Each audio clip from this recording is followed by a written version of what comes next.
Hello there, welcome to Tectonic. In this video what I'm going to do is show you very quickly how to insert citations, how to insert bibliography very quickly using the citations and bibliography tool within Microsoft Word. But before I do continue, please like, subscribe and share.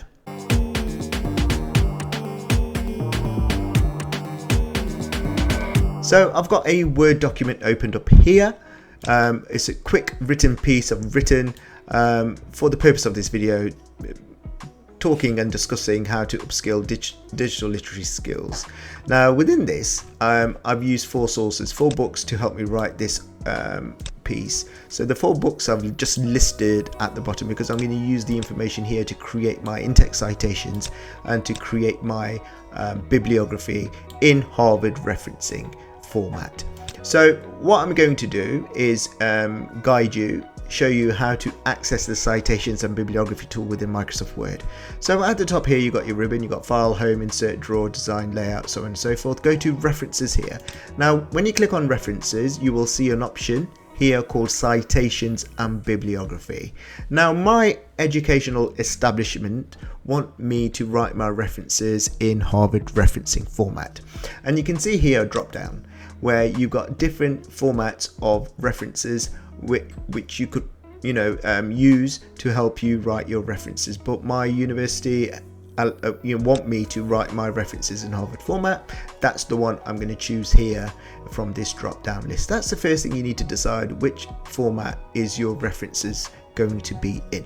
The next thing I need to do is you'll see an option here called insert citations. So this is where you're crediting your source within your piece of work, but I'm going to add my sources within insert citations into the database within Word so I can reference it later on.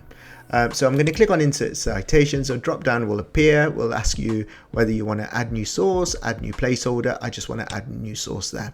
So click on that, a pop-up box will appear like this. So this is the pop-up box allowing you to create that source within Microsoft Word. So the source is, the type of source is a book on this occasion. And then I'm just going to use the number one here.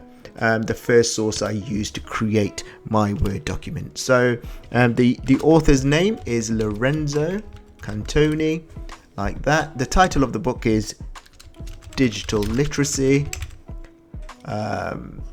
and the year of the book was 2023. By the way, just for the purpose of this video, these are fictitious sources I've asked AI to create for me, to generate for me for this video. If you're doing a piece of academic writing, make sure you're using legit sources. So I've not got the city, publisher or edition here, so I'm just going to leave that blank. But if you do have that, put those in when you are filling your sources in. The next thing you do is click on OK, like that. And you can see all of a sudden it's added that in-text citation in there. I don't want it there. I'm just going to delete it because I'm going to use it later on. Ooh. There you go, gone. So I've added my first source. Now to get that source back, if you click on insert citations, you can see it's there now. So Lorenzo Cantoni, Digital Literacy, that's the book, and that was my first book I used. So I'm going to go ahead and add the others, and I'm going to fast forward this video.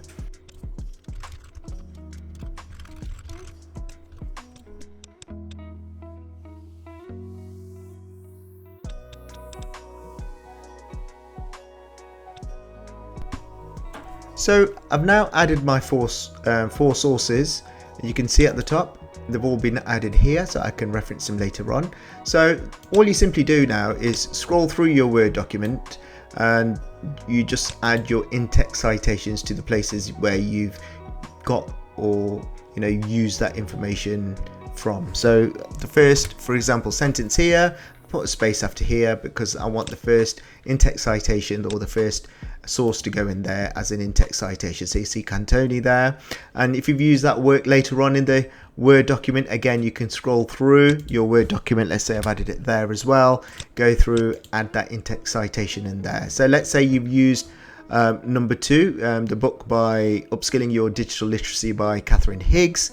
So you go through your Word document. Let's say I've used that information here, like that, put a space, then find Catherine Higgs' work, pop it in there, and again later on here so on and so forth, and go through that Word document, adding your sources in the different places within that Word document. So I've got a few in-text citations added. Let me add one more in here, my fourth one in here, just for the purpose of this video, like this. So Pegram, Kuro, Higgs, and the first one was Cantoni here. But that's not the only thing which Word allows you to do. So I've added my in-text citations very quickly. Let's say I want to add my bibliography list now in Harvard formatting here at the bottom, which can be quite challenging on occasions. Word allows you to do that because we've added our sources into Word. All you simply do in the same options, citations and bibliography here, what you do here is you go through the drop down and you choose a format for your bibliography. So obviously the way my university work, they ask us to write a reference list as opposed to a bibliography. Reference list is the work you've directly cited within the main body of the report. Bibliography is reading you've done, which is not necessarily cited in the main body of the report. So I'm going to use the references here because I've cited all four sources like this, and you can see now, scroll up, that reference list has also been automatically generated in alphabetical order in Harvard referencing format. So that's just a very quick and easy way to show you how to use the citations and bibliography tool within Microsoft Word. I hope this video has helped you. Please like, subscribe and share.